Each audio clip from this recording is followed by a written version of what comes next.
اسلم غوری صاحب، یہ جو آج مولانا صاحب نے بھی بڑی یعنی کہ واضح الفاظ میں جو ہے وہ یہ بیان کیا کہ وہ ان کو مکمل طور پر اختلاف ہے اس بات سے جو آج لیجسلیشن ہوئی ہے، تو اب آپ کا اس میں اب لاہ عمل کیا ہوگا؟ تو قانون تو بن گیا اور جو کچھ آپ چاہ رہے تھے کہ 26ویں ترمیم میں نہ ہو وہ اس قانون کے اس قانون سازی کے تحت اب وہ آ گیا، تو کیا آپ کو لگتا ہے یہ کہ آپ کے ساتھ کو ہاتھ ہو گیا؟ دیکھیے، میں ایک بات تو آپ کو کلیئر کروں کہ حکومت نے جس بھونڈے انداز میں اس کو پاس کیا ہے کہ 3-4 گھنٹے اجلاسوں کو ڈیلے کیا، قومی اسمبلی اور صوبائی اپنا سینٹ کے اجلاسوں کو ڈیلے کیا، پھر اس طرح اچانک اس کو لے آنا، اور اس سے پہلے ایجنڈے پہ نہیں تھے، کسی کو پتہ ہی نہیں تھا۔ مولانا صاحب نے تو اپنی پریس کانفرنس میں ایک اور بل جو آ رہا تھا اس کی بات کی تھی، اس وقت تک تو ہمیں اندازہ ہی نہیں تھا کہ یہ بل بھی آ رہا ہے۔ تو انتہائی اس انداز میں بل پاس کروانا، میں سمجھتا ہوں، مجھے نہیں سمجھ آتا کہ حکومت کیا کرنا چاہتی ہے۔ اس طرح تو ماشاءاللہ کے دور میں بھی اس طرح سے بل پاس نہیں ہوتے، اور دھونس اور دھاندلی سے اور دباؤ سے اپنی بات منوانا، تو میں سمجھتا ہوں یہ دیکھیں، سب سے بڑی بات یہ ہے کہ عدلیہ کو بھی آپ نے متنازع کر دیا ہے، عدالت کو متنازع کر دیا ہے، عدالتوں کے فیصلوں کو متنازع کرنے جا رہے ہیں۔ آپ چاہتے کیا ہیں؟ اگر آپ کسی پہلے والے ججوں سے مطمئن نہیں تھے تو یہ جو نیا تماشا آپ نے آج کیا ہے، تو یہ تو پھر بالکل سپریم کورٹ کا متنازع کرنے جا رہے ہیں۔ تو اسلم غوری صاحب، آپ پھر یعنی کہ آپ یہ جو دو امپورٹنٹ جو اس کے پہلو ہیں، اس میں کیا آپ مخالفت کریں گے؟ یعنی آپ نہیں اگری کرتے کہ 34 تک کے ججز ہونے چاہیے، اور جو مدت ملازمت بڑھائی گئی ہے سروسز چیف کی، آپ اس کے بھی اگینسٹ ہیں؟ دیکھیے، پہلی بات یہ ہے کہ ہم نے یہ جو ان دونوں چیزوں کو اپوز کیا ہے، سینٹ میں بھی قومی اسمبلی میں بھی، دونوں جو چیزوں کو اپوز کیا ہے، ان کی مخالفت کی ہے۔ جہاں تک رہ گیا آرمی چیف کے حوالے سے، تو آرمی چیف کی دیکھیں،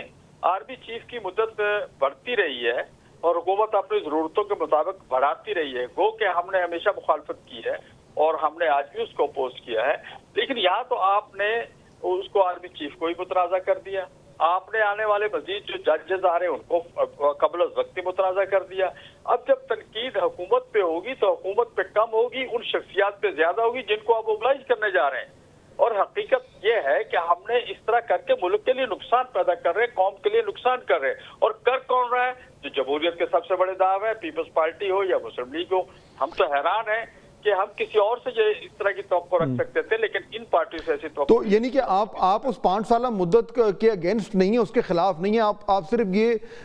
کہتے ہیں کہ اس طریقے سے قانون سازی نہیں ہونی چاہیے تھی، اگر آپ سے پہلے بات ہو جاتی تو شاید آپ بھی مان جاتے کہ ٹھیک ہے جی 5 سال کی مدت ٹھیک ہے۔ کیا آپ کو یاد ہوگا، ہم نے باجوہ صاحب کو ووٹ نہیں کیا تھا اسمبلی میں جب یہ آیا تھا، اور ہم نے آج بھی ووٹ نہیں کیا ہے۔ ہم اس کی مدت بڑھانے کے ہم فیور میں نہیں ہیں، لیکن یہ اکثر ہوا ہے۔ میں دوسری بات یہ کرنا چاہ رہا ہوں، مولانا صاحب نے بھی آج یہ کہا ہے کہ حکومتیں بڑھاتی رہتی ہیں اپنی ضرورت کے مطابق یا ملکی حالات کے مطابق، وہ ایک علیحدہ چیز ہے، لیکن جو طریقہ آپ نے اختیار کیا یہ غلط ہے۔ ہم نے کل بھی اس کو اپوز کیا تھا، آج بھی اپوز کر رہے ہیں، اور ہم سمجھتے ہیں یہ غلط چیز ہے، ٹھیک ہے۔ نہیں ہونا چاہیے۔ اسلم غوری صاحب جی بہت شکریہ۔ اسلم غوری صاحب ترجمان تھے JUI کے میں جوائن کر رہے تھے۔ عادل صاحب، آپ سن رہے تھے ان کی بات، کیا لگتا ہے آپ کو کہ JUI جو ہے وہ یہ جو پوری سیاست جو یہ پوری سیاسی گیم ہوئی ہے، اس میں پہلے تو ہم یہ کہہ رہے تھے 26ویں ترمیم میں JUI-F کا مرکزی رول تھا، یہاں پہ آپ کو لگتا ہے کہ کچھ بائی پاس ہو گئی ہے JUI اور JUI-F اور گورنمنٹ جو ہے وہ کچھ گیم کر گئی ہے؟ دیکھیں، جس ٹائم 26ویں آئینی ترمیم آ رہی تھی اور مولانا فضل الرحمان نے بہت ساری چیزوں کے اوپر حکومت کے لیے پرابلم کھڑی کی، اور بہت اس میں ایک تو جو ایج تھی سرکاری ملازمین کی کراس دا بورڈ، جس میں سروسز چیف کی جو عمر ہے وہ بھی بڑھانے کا اس وقت حکومت کا خیال تھا، اور اس میں جو ایک تاثر ابھرا کہ شاید جسٹس قاضی فائز عیسیٰ کی عمر بڑھانے کے لیے سارا کچھ کیا جا رہا ہے، حالانکہ اس کے پیچھے بہت ساری چیزیں تھیں۔ اس میں ایک تو یہ سروس چیز کی جو عمر ہے، جو مدت ملازمت ہے بڑھانے کی بات ہو رہی تھی کہ ان کی عمر اگر بڑھ جائے گی تو پھر جو ہے ان کی ملازمت بھی بڑھ جائے گی۔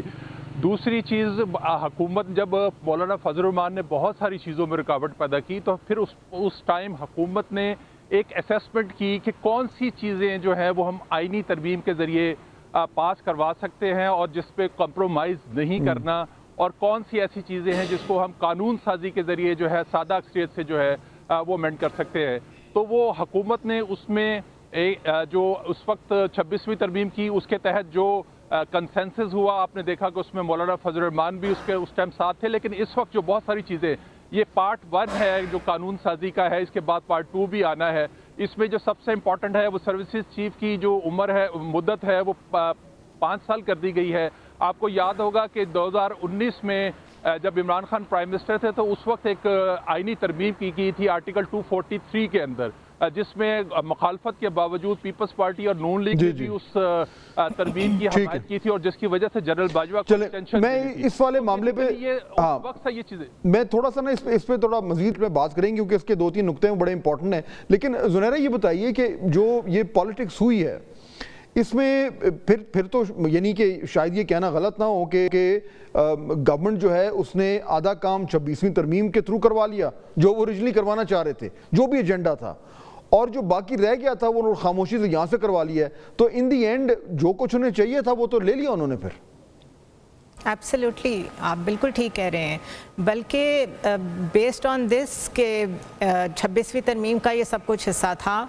اور اس کو اگر ازیوم کر لیں کہ مولانا نے نکلوایا تھا، تو میں یہ بھی ماننے کو تیار نہیں ہوں کہ مولانا کو یہ معلوم نہیں تھا کہ یہ بعد میں کسی اور طریقے سے پاس ہو جائے گا۔ سو جو بیسک پرپس تھا وہ تو بڑا ریکنسیلیشن کے آپٹکس کے ساتھ آپ نے کروا لیا۔ اب یہ جو کچھ کر رہے ہیں اس میں کوئی شور مچاتا ہے تو مچاتا رہے۔ دا تھنگ از کہ واقعی اگر میں ان کے